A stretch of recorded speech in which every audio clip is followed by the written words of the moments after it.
Early Man's trailers proudly bill its prehistoric dwellers as the ancestors of Wallace and Gromit. In one sense, that genealogy holds true.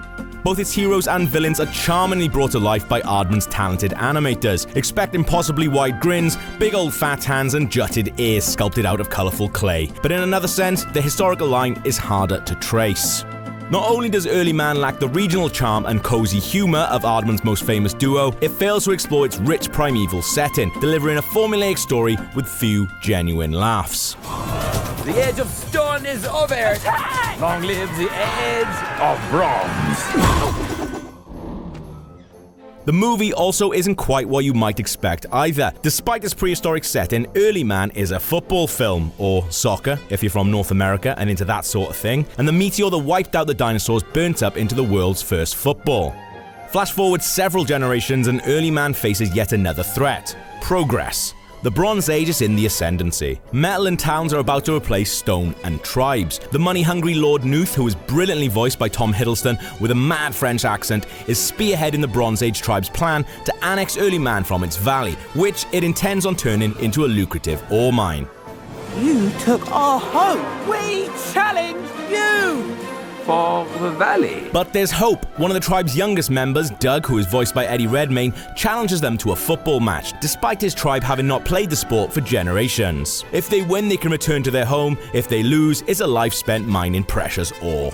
From here on, the story is pretty straightforward, as you'd expect from an underdog sports tale. There's a series of training montages and setbacks before the climactic match. But unfortunately, it all unfolds lacking the charm and cozy comedy for which Aardman has been celebrated in the past. Too many of the gags revolve around groan-inducing clunky puns, and while it's true Wallace and Gromit and Chicken Run had similar tendencies, they arrive in Early Man without the warmth and wit found in those films.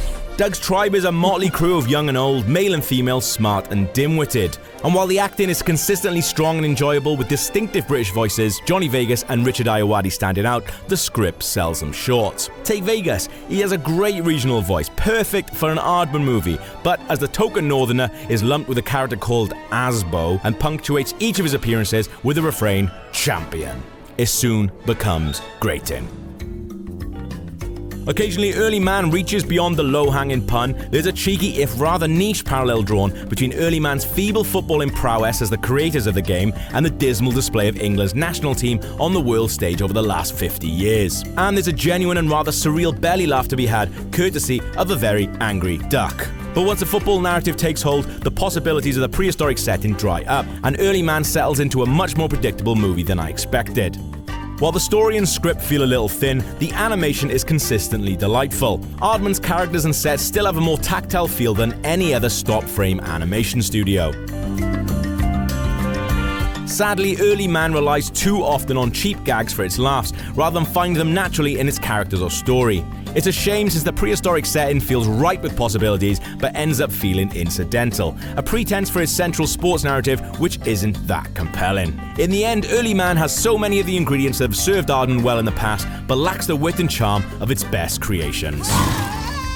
If you like that, why not check out the trailer for Early Man or our review of Batman and Scooby-Doo, The Brave and the Bold, because you can do anything in cartoons, so